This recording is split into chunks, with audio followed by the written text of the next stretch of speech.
Good morning students. हम पादपों में श्वसन के बारे में पढ़ रहे हैं। पिछले लेक्चर में हमने क्रेब्स साइकिल और इलेक्ट्रॉन परिवहन तंत्र के बारे में पढ़ा। आज हम इस क्रम में आगे बढ़ते हैं और पढ़ते हैं श्वसनीय संतुलन चार्ट क्या होता है। Respiratory balance sheet. ग्लूकोज के अणु के ऑक्सीकरण से, मतलब जो हम भोजन करते हैं उसका पाचन होता है ग्लूकोज के अणु के रूप में, और प्रत्येक ग्लूकोज के अणु के जो ऑक्सीकरण होता है, ऑक्सीजन की उपस्थिति में विघटन होता है, उससे जो एटीपी का निर्माण होता है ना। तो एटीपी ये ग्लाइकोलिसिस और क्रेब्स चक्र में दोनों में बनते हैं।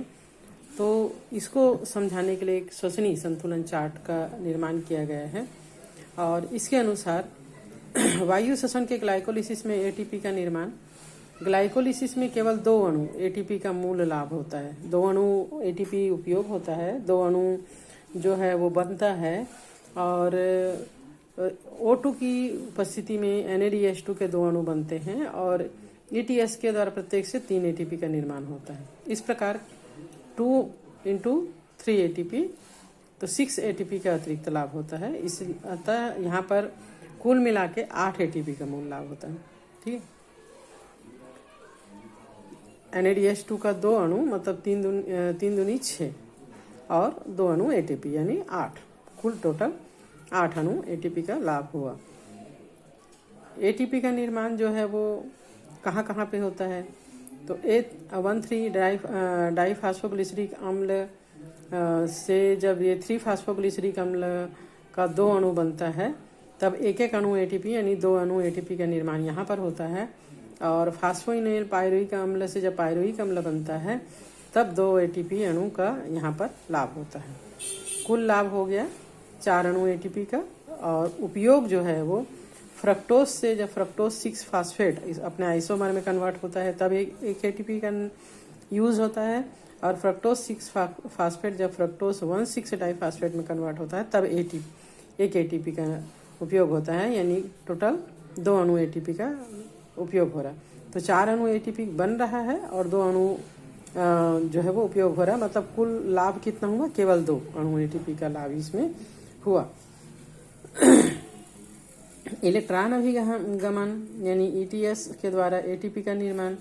ग्लाइकोलिसिस के समय यदि ऑक्सीजन उपस्थित रहता है, तब जो है आगे के जो पायरुविक अम्ल है वो पूरी तरह कार्बन डाइऑक्साइड और H2O में विघटित होता है। इस समय 6 एटीपी अतिरिक्त लाभ होता है।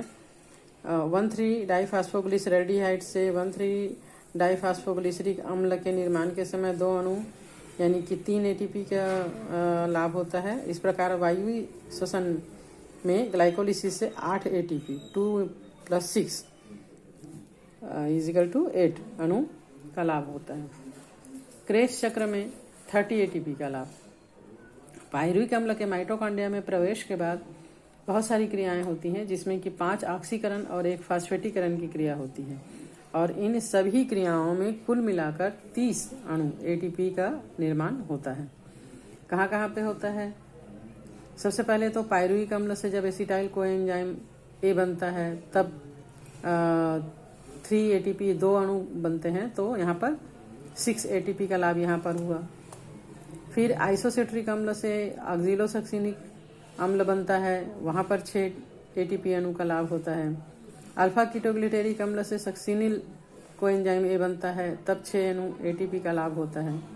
सक्सिनिक अम्ल से फ्यूमेरिक अम्ल बनता है, तो FAD जो है वो FADH2 में कन्वर्ट होता है, यानी 4 अणु एटीपी का लाभ होता है।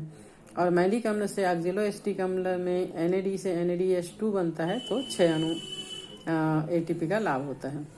क्रेब्स चक्र 2 बार होता है, और पायरुविक अम्ल के 2 अणुओं से लाभ प्राप्त होता है, तो एटीपी = बन गया 28 एटीपी।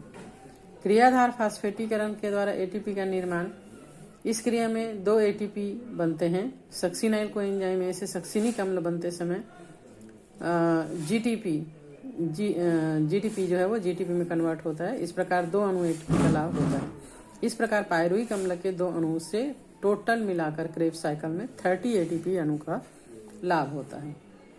तो संपूर्ण जोड़ हुआ ग्लाइकोलिसिस चक्र में 8 अणु एटीपी और पायरुविक अम्ल के 2 अणुओं से क्रेब्स चक्र में 30 एटीपी यानी टोटल मिलाकर 38 ATP अणु का निर्माण होता है। इस प्रकार ग्लूकोज के एक अणु के पूर्ण ऑक्सीकरण से 38 ATP अणुओं का निर्माण होता है। ATP में संचित ऊर्जा, ग्लूकोज अणु से निकली ऊर्जा 38 ATP के रूप में माइटोकॉन्ड्रिया में संचयित होती है और प्रत्येक ATP का जब ADP में जल अपघटन होता है, जल की उपस्थिति में जब इसका एक फॉस्फेट बॉन्ड टूटता है तो प्रत्येक फॉस्फेट बॉन्ड में 7.28 किलो कैलोरी ऊर्जा बाहर निकलती है। इस प्रकार 38 ATP में 38 इंटू 7.28 करें तो लगभग 276.64 किलो कैलोरी ऊर्जा संचित रहती है, जो कि भोजन करने से पुनः फास्फेट के अणु इसमें जुड़ते हैं और यह ऊर्जा उसमें संचित होती है। ग्लूकोज के प्रत्येक अणु में 686 किलो कैलोरी संचित रहती है और इस ऊर्जा में से वायु श्वसन के फलस्वरूप 38 ATP के अणुओं में से 276.64 किलो कैलोरी यानी कि 40.37% ऊर्जा संचयित रहती है।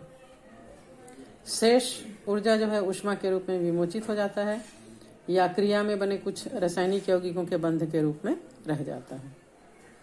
तो इस प्रकार अगर हम ऑक्सीश्वसन और किण्वन यानी अनऑक्सीश्वसन में अंतर देखें तो ऑक्सीश्वसन जो है वो ग्लूकोज का पूर्ण विघटन होता है और ये पूरी तरह कार्बन डाइऑक्साइड और जल में कन्वर्ट हो जाता है, जबकि किण्वन में ग्लूकोज का आंशिक विघटन होता है जिससे कि एल्कोहलिक पदार्थ और कार्बनिक अम्ल और CO2 बनता है। ये पूरी तरह विघटित नहीं होता। इसीलिए ऑक्सीश्वसन के पूर्ण ऑक्सीकरण से 38 ATP बनता है, जबकि किण्वन में अपूर्ण ऑक्सीकरण होने के कारण केवल 2 ATP का निर्माण होता है। ऑक्सीश्वसन में NADH का NAD में ऑक्सीकरण तीव्र गति से होता है। इसमें NADH का NAD से में ऑक्सीकरण बहुत ही धीमी गति से, मंद गति से होता है।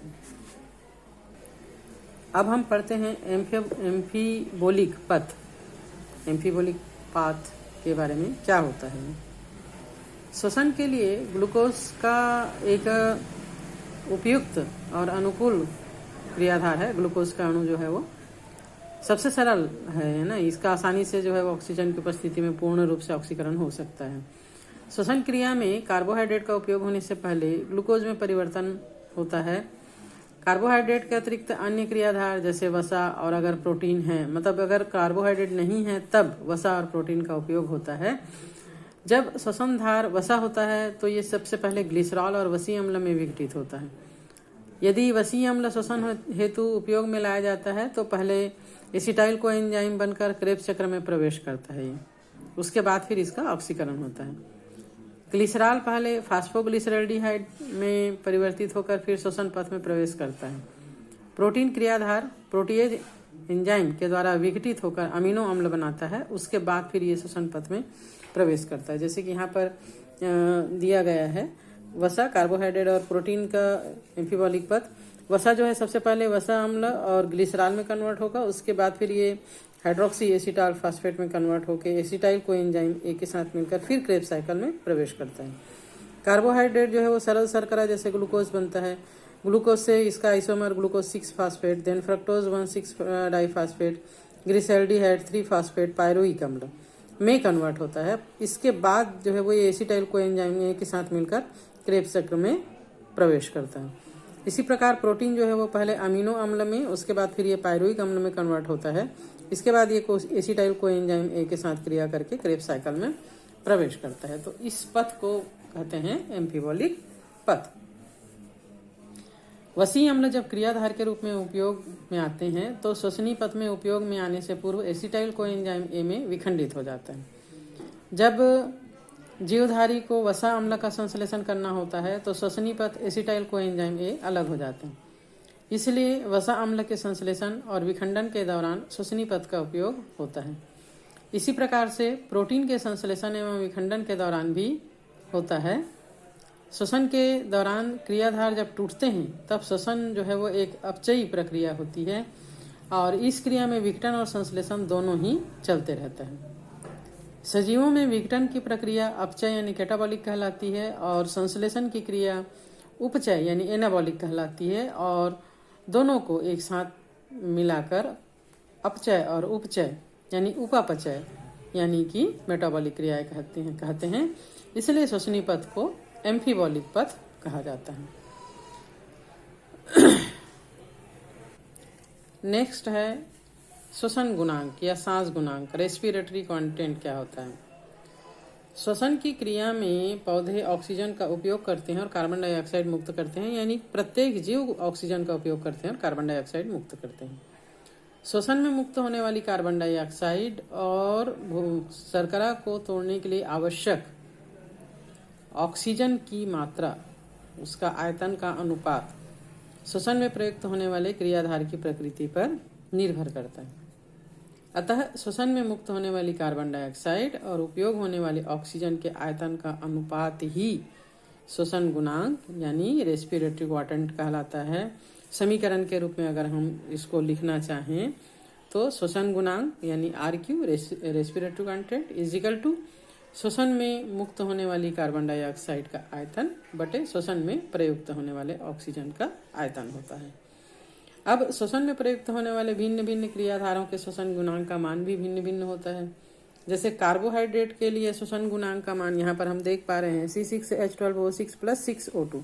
तो यहाँ पर भी जितना ऑक्सीजन की मात्रा, जितना कार्बोहाइड्रेट में ऑक्सीजन की मात्रा है उसको तोड़ने के लिए उतना ही ऑक्सीजन की मात्रा की आवश्यकता है, इजिकल टू 6CO2 + 6H2O। यानी श्वास गुणांक में RQ मुक्त हुई कार्बन डाइऑक्साइड की मात्रा 6 और उपयोग हुई ऑक्सीजन की मात्रा 6, यानी हो गया, इसको हम डिवाइड करें तो 6 और 6 1.0।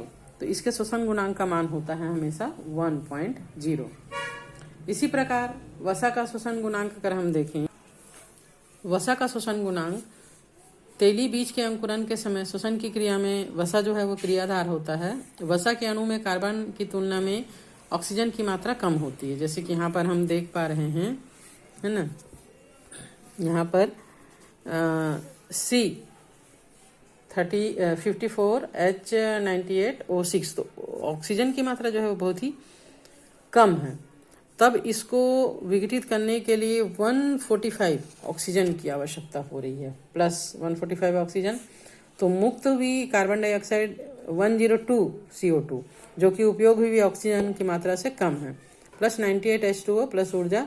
तो इसका RQ का मान हो जाएगा 102 CO2 बटे 145। इसको हम भाग देंगे तो आएगा 0.7, यानी 1 से कम। इसी प्रकार प्रोटीन का श्वसन गुणांक, प्रोटीन अणुओं में जब वसा सांस में प्रयुक्त होता है तो श्वसन गुणांक का मान जो है वो 1.00 से कम होता है। वसा अम्ल ट्राइपामार्टिन के रूप में उपयोग होता है, तब इसके गणना जो है वो होती है। जब प्रोटीन श्वसनीय क्रियाधार के रूप में प्रयुक्त होता है तब भी इसका अनुपात 0.9, क्योंकि प्रोटीन की जो मुख्य संरचना है उसमें ऑक्सीजन कम और उसको विघटित करने के लिए ऑक्सीजन जो है वो ज़्यादा और मुक्त हुई कार्बन डाइऑक्साइड की मात्रा कम होती है, इसलिए इसका अनुपात जो है वो 0.9 के लगभग होता है। यहाँ पे ये जानना महत्वपूर्ण है कि सजीवों में श्वसनीय क्रियाधार अक्सर 1 से अधिक होते हैं, किंतु शुद्ध प्रोटीन और वसा श्वसनीय क्रियाधार के रूप में कभी भी प्रयुक्त नहीं होता। जैसे कि हमने एम्फीबॉलिक पथ में देखा कि पहले इसको सरल रूप में तोड़ा जाता है, उसके बाद उसको श्वसनीय क्रियाधार के रूप में उपयोग में लाया जाता है। तो आज हमारा ये चैप्टर यहाँ पर खत्म होता है।